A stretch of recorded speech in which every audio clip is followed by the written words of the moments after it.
Paula Lopes, ex-secretária de Bem-Estar Animal de Canoas, concedeu uma entrevista ao repórter Ricardo Azeredo. Ela deu sua versão sobre a acusação de que teria usado o cargo para praticar eutanásia desnecessária em mais de 200 animais durante o período em que esteve à frente da secretaria. Reportagem no ar.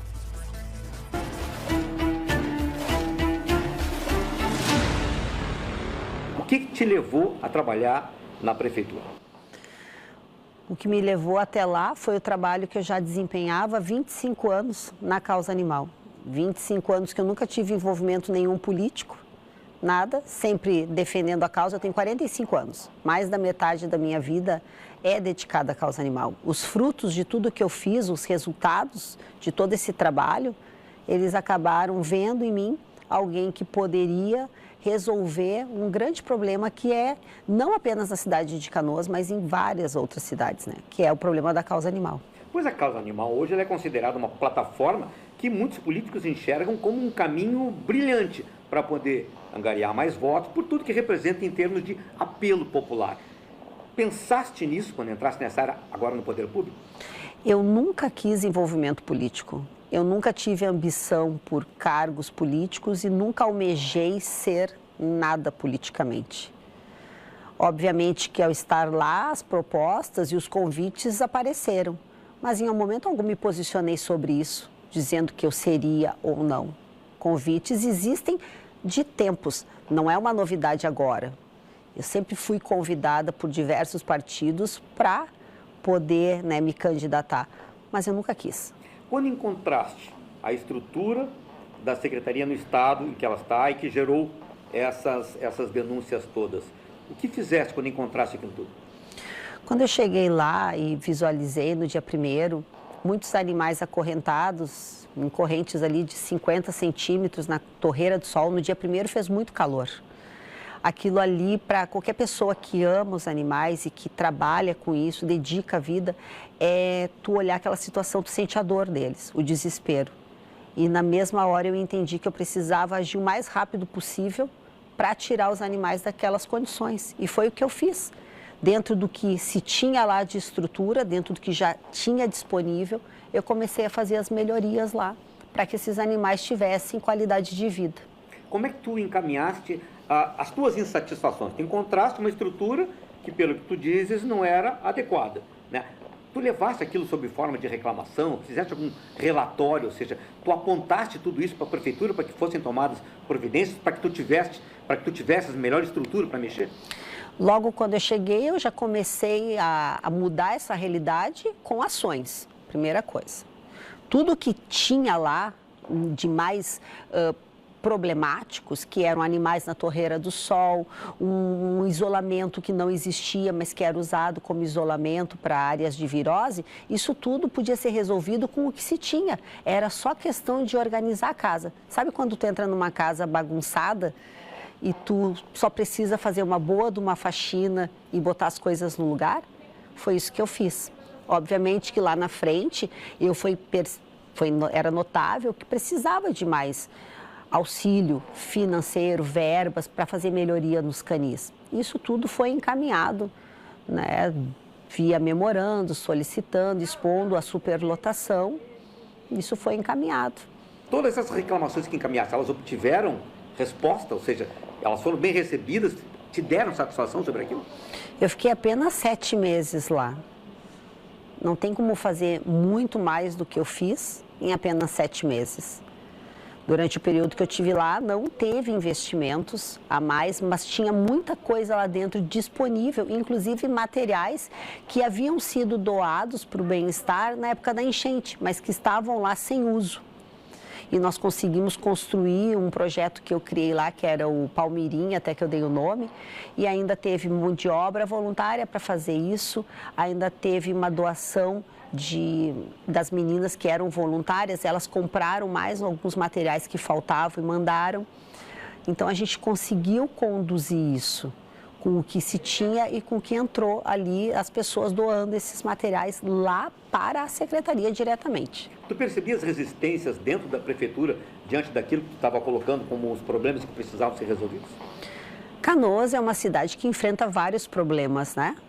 a gente tem aí grandes problemas na saúde. Obviamente que também teríamos problema na questão do bem-estar animal. Mas, como eu te disse, foi pouco tempo para exigir que eles fizessem mais pelo bem-estar. Então, o que eu fiz foi o que estava ao alcance naquele momento. A questão das eutanásias, como é que foi conduzido isso? Há alegação de que muitos animais foram mortos quando não havia essa necessidade, que eles poderiam ser tratados, né? Quais são os números, na sua ótica, dessas eutanásias? Foram excessivas? Primeiro eu faço uma pergunta, baseado em que eles têm essas afirmações que as eutanásias eram feitas de forma indiscriminada, que havia uma matança? Essa é a pergunta, a primeira pergunta que tem que ser feita, baseado em quê? Eu respondo, baseado em denúncias anônimas de pessoas que relatam, que ouviram falar, que ouviram dizer, e veterinários que possivelmente poderiam ter feito, o crime estaria na mão deles. Se eles fizeram uma matança indiscriminada de animais, quem tem que ser investigado são esses veterinários que supostamente possam estar afirmando que eles fizeram. Essas pessoas, elas precisam ser investigadas se elas cometeram esse crime. Porque quem faz a eutanásia são os médicos veterinários. E vale lembrar que a eutanásia, para ela ser feita, ela é necessária estar na presença do tutor ou do responsável técnico, ou do responsável pelo animal. Porque como é que funciona? As pessoas chegam lá com um bichinho e só quem conhece a realidade da vila, dos animais, das partes mais pobres das comunidades, sabe como os animais vivem nessas regiões. E é esse público que o bem-estar atende. Então, os animais, por vezes, já chegam extremamente debilitados e por muitas vezes, eles chegam lá em situações quase que irreversíveis. Mas isso, no atendimento clínico, que tem sempre 3 consultórios lá que atendem durante todo o período que o bem-estar está aberto, são 3 consultórios, 3 veterinários ficam lá atendendo. As pessoas entram, o veterinário avalia o caso, encaminha, se é cirúrgico, encaminha para cirurgia, se é só um atendimento, encaminha ali. E ali, se é um caso extremo, o veterinário, em concordância com o tutor ou responsável, ele sugere, né, explica o porquê seria o caso da eutanásia. Só que para ele fazer essa eutanásia, ele precisa que o tutor autorize. E para isso existe um documento que esse tutor tem que assinar, bem como um outro documento que o veterinário tem que fazer justificando aquela eutanásia. E isso tudo fica lá com a terceirizada, que é a empresa, né, que trabalha lá. Os veterinários, inclusive, são contratados por essa terceirizada, que é a mesma empresa que já estava na gestão passada. Os médicos veterinários são os mesmos. Eu não levei uma equipe para lá, são os mesmos. O fluxo continuou exatamente como era antes. E no caso dos animais que não tem tutor, animais que foram para lá, trazidos por pessoas que deixaram os animaizinhos ali para serem tratados, ou seja, animais que não tinha ninguém com que se preocupasse por eles. Como é que esses animais eram tratados e quais os critérios para que eles fossem submetidos ocasionalmente a uma eutanásia?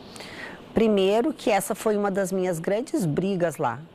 Quando eu cheguei lá, por entender o grande problema que era a superlotação daquele local, eu dizia, aqui não é lugar para entrar mais animais. Aqui nós precisamos encaminhar eles para as adoções. E os animais que estão na rua, o que fazer? Não se resolve tirando animais da rua e botando dentro de um abrigo. Isso não é resolver o problema, isso é mascarar, isso é usar e dizer que está fazendo e esconder o problema num prédio público, atrás, nos fundos. Isso eu não fiz. Então, esses animais que supostamente podem estar na rua e que chegam lá numa situação muito extrema, alguns ficavam albergados, sim, no bem-estar. Mas a grande maioria, nós tentávamos fazer um trabalho com a própria comunidade, com a própria população, usando a lei do cão comunitário. Nós dávamos até casinhas, nós auxiliávamos com todo o atendimento, tratamento, castração, até mesmo às vezes se precisava ficar alguns dias lá dentro, podia ficar, e depois ele voltava para o local de origem como um cão comunitário. O que tu dirias para essas pessoas que afirmam que, em muitos casos dessas eutanásias, elas foram feitas para abreviar a presença daquele animal lá, para que não houvesse o gasto num tratamento que não se teria recurso, ou que seria mais fácil eliminar a vida daquele bichinho? Elas estão sendo enganadas ao acreditar nisso, porque isso nunca houve. Os animais que vão para lá, o recurso que se tem para pagar a terceirizada, ele é um recurso basicamente fixo. Então, existe um valor já. E dizer que entre castrar e fazer uma eutanásia é mais barato, há um grande erro. Tanto que o nosso número de castrações é absurdamente elevado, são números altíssimos que eu tenho, e eu trouxe aqui os dados oficiais. Então, não existe isso de querer economizar para fazer eutanásia, até porque, como eu te falei, esses animais, eles não iam para dentro do bem-estar, eles eram atendidos. Por que iriam? Qual seria o interesse de fazer eutanásia num animal que tem um tutor, que está lá, que foi para atendimento? O que seria? Sendo que é como uma pessoa ir na UPA, o médico, em vez de receitar o atendimento, medicar, ele dizia assim, não, é mais fácil matar. É a mesma coisa. O cão ia sair dali com o atendimento e ia para sua casa. Qual seria o interesse em fazer eutanásia indiscriminadamente?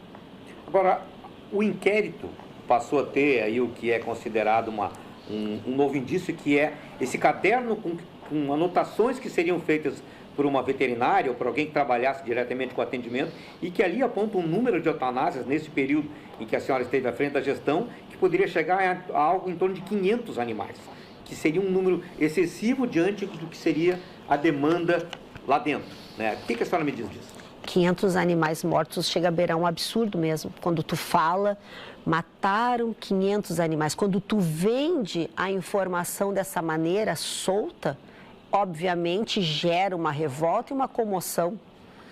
Mas eu vou trazer os dados oficiais que eu trouxe aqui, aonde vai ficar muito claro tudo o que foi feito e como foi feito. Eu trouxe aqui um comparativo dos atendimentos e das eutanásias feitas nos últimos 2 anos e também no período que eu estive à frente. Em 2000, isso aqui, esses dados que estão aqui, inclusive a delegada, ela poderia ter solicitado para a prefeitura, porque existe um dado, que é o CIMEC, onde toda a secretaria lança o que está sendo feito nesse sistema. E não é eu, secretária, que lanço essas informações, é um servidor de carreira da secretaria que busca essas informações no sistema, busca todos os números que são necessários e lança nesse CIMEC. Então, os dados que eu vou te passar são dados que um servidor da casa fez o levantamento e incluiu. Antiga gestão 2023-2024, 920 atendimentos mensais e uma média de eutanásia de 28 animais. Um animal por dia, a antiga gestão optava pela eutanásia com os médicos veterinários. Um animal. A sua gestão? A minha gestão, vamos lá. 1.747 animais mensalmente receberam atendimento e nós tivemos uma média mensal de 62 eutanásias mês. 2 animais por dia. Aonde que está a matança indiscriminada? Por que esses números oficiais não foram solicitados na prefeitura, junto com a documentação que tem disponível dentro da secretaria? Porque dentro da secretaria tem todos os termos, existem termos assinados por responsáveis, tanto os responsáveis veterinários, os técnicos, tanto como o tutor. As fichas estão lá à disposição. Não precisava ter entrado em lugar nenhum. Pela sua experiência, né, no trato da causa animal, esse número de eutanásia, essa média de 2 por dia durante a sua gestão, está dentro de um padrão aceitável? Vamos lá. Volto para o que eu te falei lá no início. Que estado esses animais chegam na secretaria? Não são animais que vão lá para curar uma otite, não são animais que vão lá para cortar unha. São animais atropelados, animais que muitas vezes sofreram até o último segundo nas ruas, embaixo de um porão, no meio da comunidade.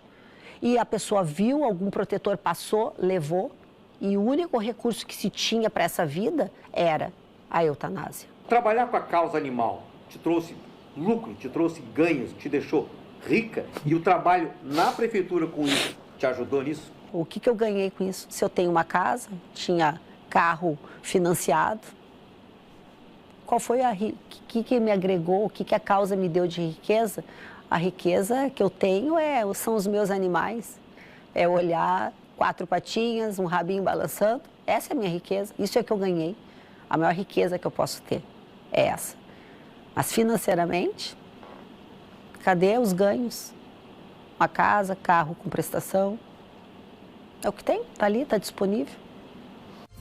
Agora 7h19, excelente trabalho do Azeredo, aí dando voz, porque o jornalismo da Record é isso, tem que ouvir, né, os dois lados, tem que ouvir a acusação, tem que ouvir a defesa e trazer à luz da verdade, né, todos os lados.